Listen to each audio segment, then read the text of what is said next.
me tonight because I've not been feeling too well. I accidentally ate the cat's medicine this morning, and don't ask me how.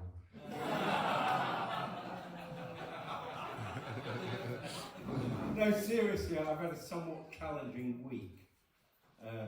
On Monday I got locked in a small coffee shop, and now I'm claustrophobic.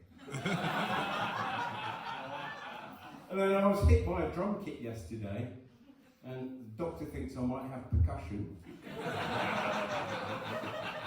It's not going to get any better.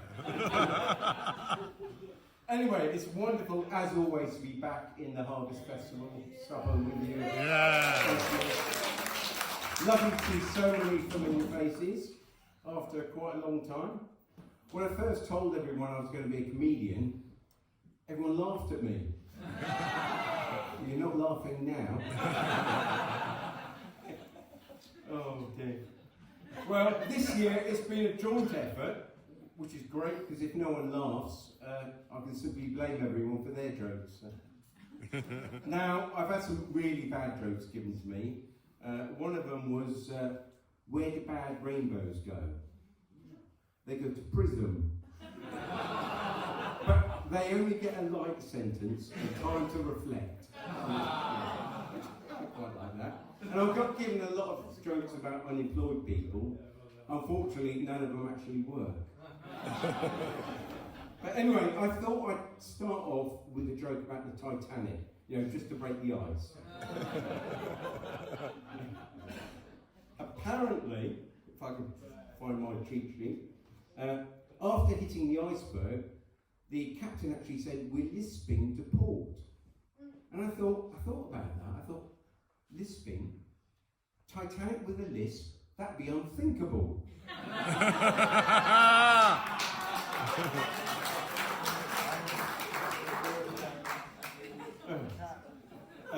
And did you hear about the monk who bought a tub of margarine in Studland stores, and when he opened it, he saw the face of Jesus? And he said, "I can't believe it's not Buddha." And the same monk, he then went into the Old Harry bar, ordered a pizza, and when he was asked what toppings he wanted, he said, "Just give me one with everything." Now, I bought a book on reincarnation today. Cost £100, but heck, you only live once. And then I've been trying to organise the first Studland hide and seek contest. But unfortunately, it's really hard to find good players. Come on. And it's hard to tell if anyone's interested in joining my sarcasm club.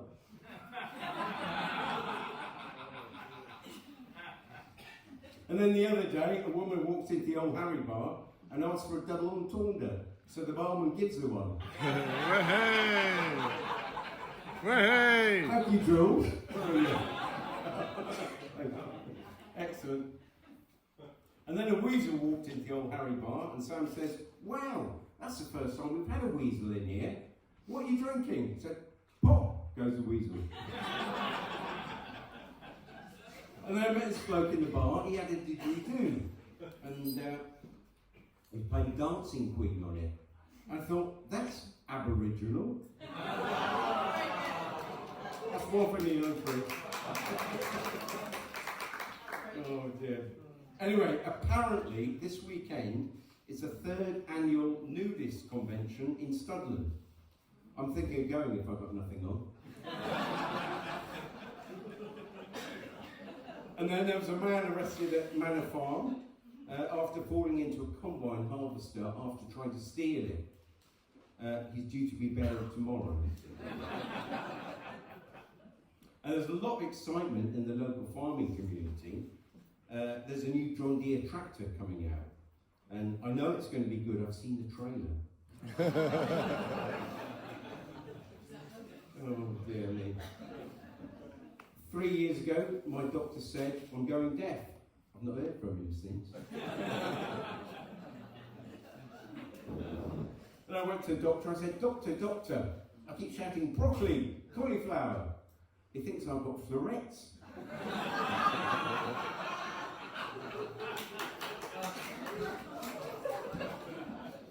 I told him I'm addicted to buying Beatles records. He said, you obviously need help. I said, no, I've got that one. I'm also addicted to brake fluid. I can stop whenever I want. Now, sadly, I missed last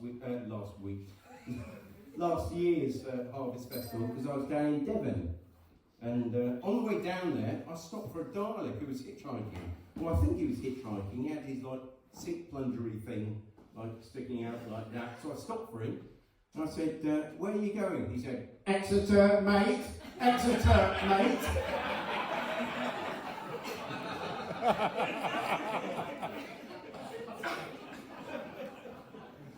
I find it funny. Anyway.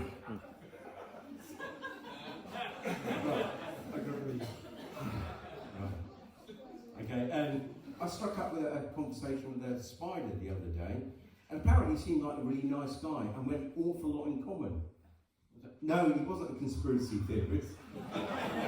No, he's a web designer. Right, and now I've just got to get my prop.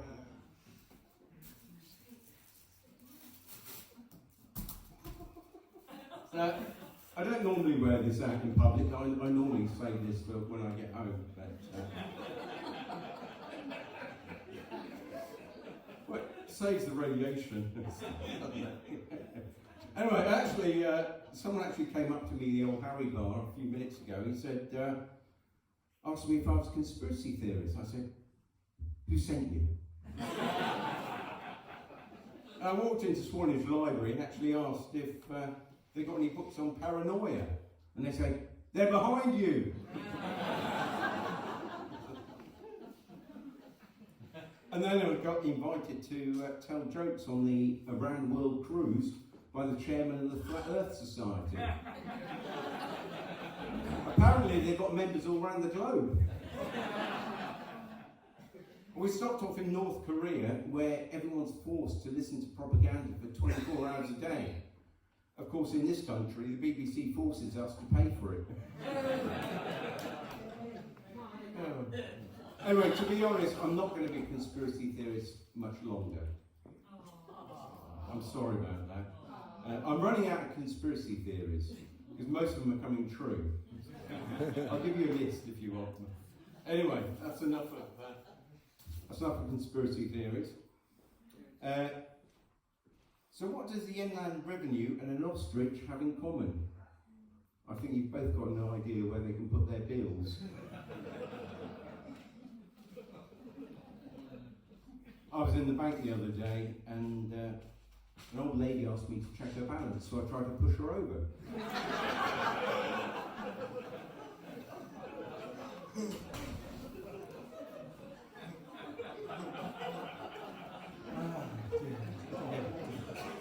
Anyway, I'm sure wherever my father is tonight, I know that he's looking down on us.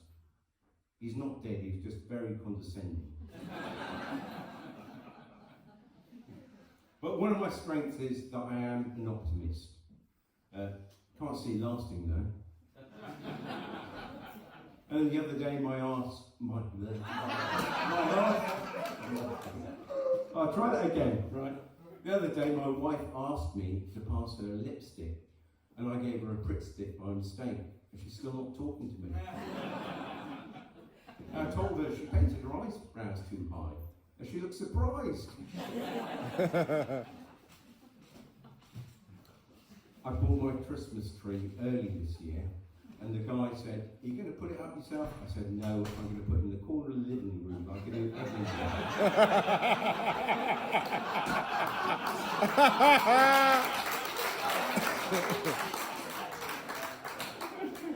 Oh dear, right. We're coming to the end, don't worry. Right. Anyway, I was going to end with a very, very sad joke about a man who lost his wife, which was rather careless, obviously. And he was chatting with his friend, and his friend said, "Do you miss her?" And he said, "Yeah, I do miss her." I miss the conversation, mostly, you know. He said, well, I'll tell you what to do. He said, buy her a budgie. He said, oh, what? A budgie, you know, like a little bird. And he said, yeah, they talk very nicely, and they cheer you up no end. So he saw him a few days later, and he said, do you get the budgie? He goes, yeah, I've got a budgie. He said, oh, does it talk? He goes, no, it doesn't talk at all. He said, well, that's unusual. Well, I'll tell you what to do. Buy him a little mirror. And he can look at himself, and then he'll probably start talking to himself. And, well, just try it. So next day he said, is he talking? He said, no, he's not talking. Well, I'll tell you what to do. Buy him a little bell. He'll nibble the bell with his little beak, you know, and he'll talk all right. You know, give it a go. Buy him a bell. And a couple of days later, he said, is he talking? He goes, no, he's not talking. He said, well, that's strange. He said, well, I'll tell him what to do. Buy him a ladder. Buy him a little ladder. Okay.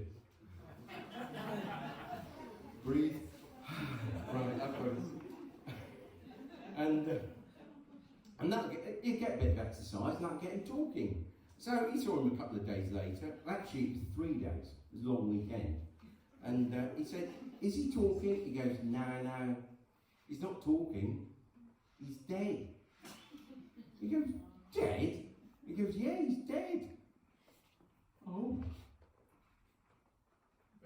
He said, but he did say something before he died. Really? What was that? He said, food.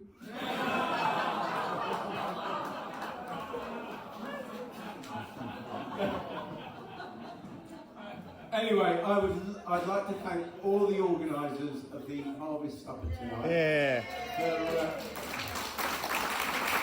For putting on a wonderful event and plucking me from obscurity and catapulting me into anonymity.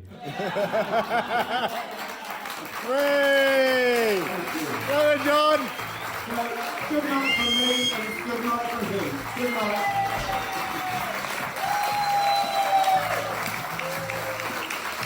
The wonderful Jonnie Corbett. One more time. Thank you. Okay, we just got to do the raffle.